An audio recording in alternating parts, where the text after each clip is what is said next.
स्वागत है आप सभी का एनएफ न्यूज पर। मैं हूं आपके साथ रोहित। नेपाल के हालात दुनिया के सामने हैं। सत्ता वहां पर उखड़ चुकी है, प्रधानमंत्री का भी इस्तीफा हो चुका है और इसी तरीके की तस्वीरें आपने पिछले साल बांग्लादेश में देखी, उससे पहले श्रीलंका में देखी, पाकिस्तान में ऐसी तस्वीरें लगातार आती ही रहती हैं। लेकिन सवाल ये कि भारत में आखिर तख्तापलट क्यों नहीं हो पाता है? भारत में भी तो सेना है। भारतीय सेना की संरचना ऐसे कैसे बनाई गई कि भारत में तख्ता पलट कर पाना संभव नहीं है? इतिहास बड़ा लंबा है भारत का। 80 साल आज़ादी को होने वाले हैं और आज तक भारत में सरकारें तमाम बदली, बहुत कम अंतराल पर बदली, लेकिन तख्ता पलट नहीं हुआ। मेरे साथ है वरिष्ठ पत्रकार पंकज प्रसून, उनसे ही इस पर चर्चा करेंगे, समझने की कोशिश करेंगे। पंकज जी, बहुत बहुत स्वागत है। कहां से आप इसकी शुरुआत करेंगे?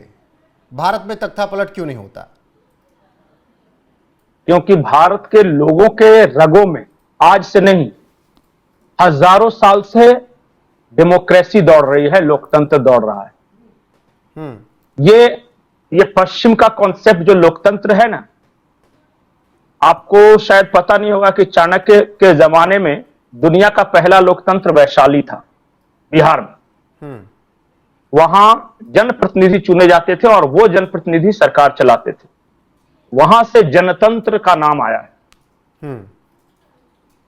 तो उस वक्त से, जब दुनिया को पता भी नहीं था कि ये चीज क्या होती है, हम उसको अप्लाई करके जी रहे थे। और फिर आप जब आइएगा मॉडर्न युग में, तो आप देखिए कि आजादी की लड़ाई, हमारी जो आजादी की लड़ाई थी ना, वो लोगों ने लड़ी थी। चेहरा भले ही कोई बन जाए, वो अलग बात है, उसमें भी चेहरे में भी विवाद है। कुछ लोगों का मान्य था कि भगत सिंह वगैरह है, वो है चेहरा। कुछ लोगों का मान्य था कि गांधी जी वगैरह है। कुछ लोग कहते हैं कि सुभाष चंद्र बोस है। कुछ लोग पंजाब साइड के जाएगा तो लाल बाल पाल को ये सब बोलते हैं। चेहरा कोई भी हो, लेकिन इस देश के लोगों ने लोकतंत्र के लिए लड़ाई लड़ी। और उसके बाद जब आजाद हो गया, तो आजाद तो भारत के साथ कई देश हुए। बगल में पाकिस्तान बना, उसके बगल में चाइना है, यहां म्यांमार है। आप देखिए ना, सबको तो एक साथ ही अंग्रेज छोड़ के गए थे। श्रीलंका है। लेकिन भारत का नेतृत्व था ना, वो तपा तपाया नेतृत्व था। वो नीचे से उठ के आया था। डॉक्टर राजेंद्र प्रसाद, सरदार वल्लभ भाई पटेल, जवाहरलाल नेहरू, ये सब दिल से लोकतांत्रिक लोग थे। ऐसा नहीं कि मजबूरी में एक लोकतांत्रिक होता है कि चलो चुनाव जीतना है तो मक्कार की तरह चेहरे पे मुस्कुराहट लो और लोगों को फंसाओ। वो नहीं, ये अंदर से थे। और जवाहरलाल नेहरू की एक तारीफ तो मैं करूंगा, चाहे उनमें कोई भी कितनी भी कमियां निकाल ले, कोई ये नहीं कह सकता कि वो डेमोक्रेटिक आदमी नहीं थे या वो विपरीत विचार को सुन नहीं सकते थे। ये जो आप अटल बिहारी वाजपेयी की जो तारीफ करते हैं कि पहली बार भाषण दिया था, वो अटल बिहारी वाजपेयी यंग नौजवान, कांग्रेस की बहुमत संसद में, और ये खड़ा हुए, इनके पास तो सांसद भी नहीं थे। जब खड़ा हुए बोलने के लिए तो कांग्रेसी हल्ला कर ले, कह रहे बैठो बैठो, ये इतना नया लड़का नेहरू जी के बारे में क्या बोलेगा। लेकिन नेहरू खड़े हुए और डांट कर अपने लोगों को चुप कराया कि बैठिए, एक लड़का कुछ बोलना चाहता है, अपने सुनने की कैपेसिटी नहीं है। और नेहरू जी के सामने अटल जी सुनाते रहे नेहरू को कि आपने मस्तक झुका दिया, 1 इंच भूमि नहीं देंगे, सारा कुछ अटल जी कहते रहे। और नेहरू के पास वो कैपेबिलिटी थी कि वो प्रचंड बहुमत होने के बावजूद वहां बैठकर सुनता रहा उस पार्टी के लिए जिस पार्टी के सिर्फ 1 या 2 सांसद थे। और सुनने के बाद जब बाहर आए तो नेहरू जी प्रधानमंत्री, टावरिंग पर्सनालिटी भारतीय राजनीति के, उस वक्त तक उनके आसपास कोई नहीं था। वो आगे बढ़ के जाते हैं अटल जी के पास, आप बोलते हैं लड़के आज तुमने बहुत अच्छा बोला। पंकज जी, ये तो राजनीतिक रूप से वहां से लोकतंत्र आता है। ठीक है, ये लोकतंत्र की बात हो गई, राजनीतिक रूप से हो गया। लेकिन हम अगर अक्सर देखते हैं आस पड़ोस के देशों में, चाहे बांग्लादेश में हो चाहे पाकिस्तान में हो, ऐसा तख्ता पलट सेनाएं करती हैं। दुनिया के और देशों में ऐसा होता है। लेकिन भारत की सेना की संरचना ऐसी कैसी बनाई गई कि भारत की सेना कभी तख्ता पलट नहीं करती है या ना कर सकती? बिल्कुल आपने सही कहा। यहीं से नेहरू के बाद की कहानी, नेहरू का महत्व शुरू होता है। जी। जब नेहरू प्रधानमंत्री बने तो अंग्रेज जो उनका सेना का स्ट्रक्चर था, थोड़ा पाकिस्तान को बांटा, भारत को बांटा और चले गए। उस वक्त एक कॉन्सेप्ट था फील्ड मार्शल, जो पूरे आर्मी का चीफ हुआ करता था, हर तरह की सेना का। अभी पाकिस्तान में पहले जनरल हाँ, पाकिस्तान में ज्यों करते हैं, भारत में उसने क्या है, जनरल करियप्पा पहले थे। और चूंकि उस वक्त देश आजादी हुआ था, उनका काम बताया कि आप सेना का निर्माण कीजिए। और उस वक्त थल सेना पर ज्यादा फोकस रहा करता था। भारत जैसे गरीब देश के लिए एयरफोर्स वगैरह, नेवी वगैरह उस वक्त महंगी चीजें, तो थल सेना पर ज्यादा कंसंट्रेशन था। उस वक्त एक थल सेनाध्यक्ष हुआ करते थे करियप्पा के अंडर, नाम था थलैवा, कुछ इस तरह नहीं, और उनका मैं नाम भूल रहा हूं, थलियप्पा या थलैवा साउथ के थे, वो थे थल सेनाध्यक्ष। एक बार यूं ही जवाहरलाल नेहरू उनसे मिलने गए तो देखा कि थल सेनाध्यक्ष के पीछे एक अलमीरा रखी हुई है, बड़ी चांदी का वर्क किया हुआ, बहुत खूबसूरत अलमीरा, और उसके आगे ये बैठा करते थे। तो नेहरू जी ने पूछा कि ये पीछे क्या है और क्या रखा हुआ है, बहुत सारी किताबें, फाइल्स वगैरह है। तो उन्होंने बताया कि जो एक अलमीरा है ना, उसमें ये रखा हुआ प्लानिंग कि अगर युद्ध हुआ तो हमें क्या क्या प्लानिंग करनी है, और इतिहास के सक्सेसफुल प्लानिंग से हम देखते हैं और अपने अनुसार मैच करके वो करते हैं।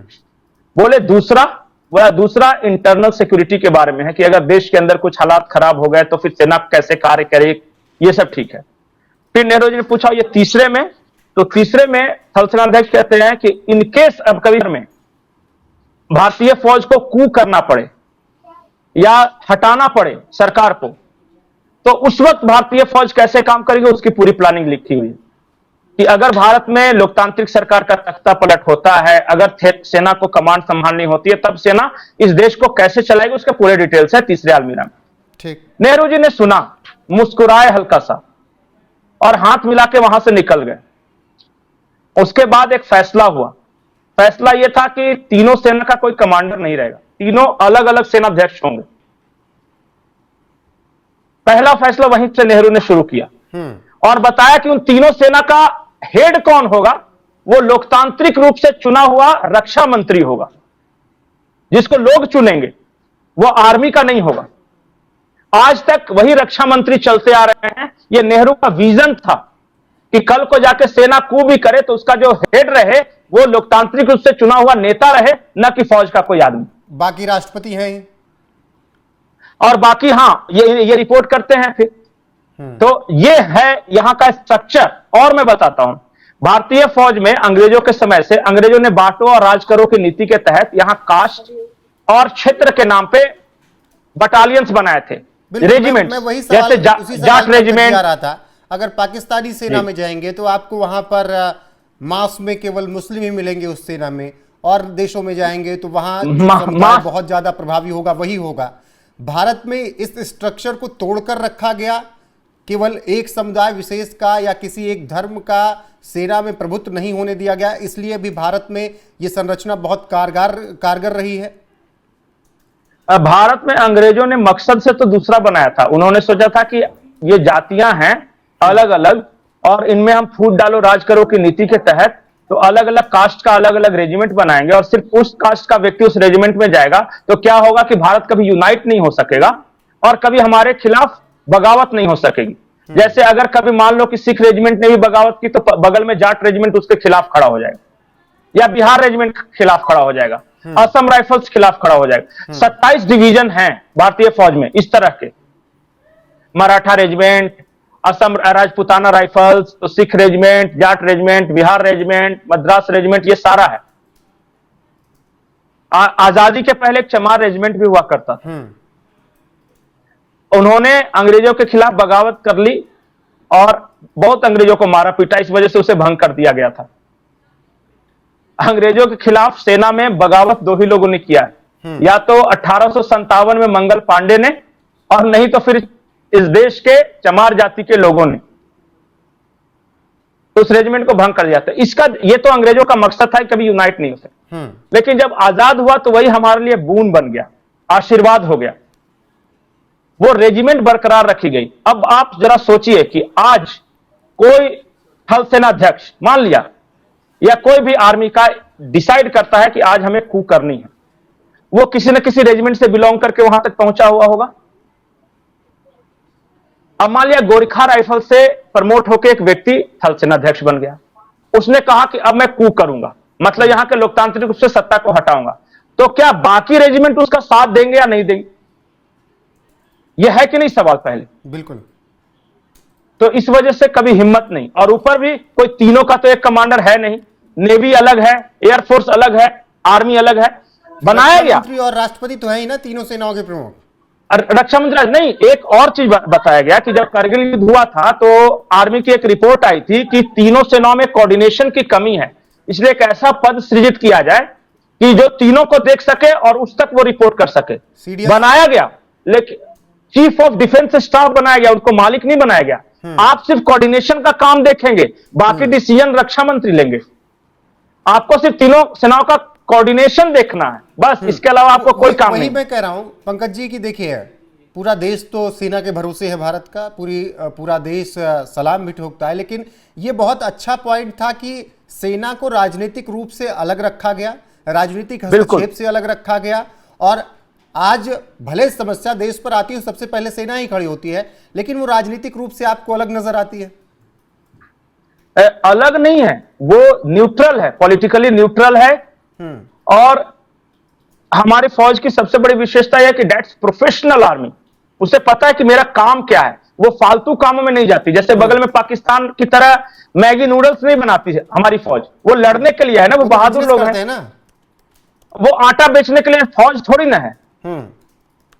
तो वो बहुत प्रोफेशनल आर्मी है, वो अपने काम के प्रति फोकस्ड है। आपको पाकिस्तानी जनरल के बारे में बहुत सारी खबरें ऐसे सुनने में आई होगी कि वो जब जंग का मैदान होता है तो मैदान छोड़ के भाग जाता है, वो पीठ दिखा के भाग जाते हैं। वो क्यों भागते हैं पता है? क्योंकि जंग के इतर बाकी दिनों में वो धंधा कर रहे होते हैं।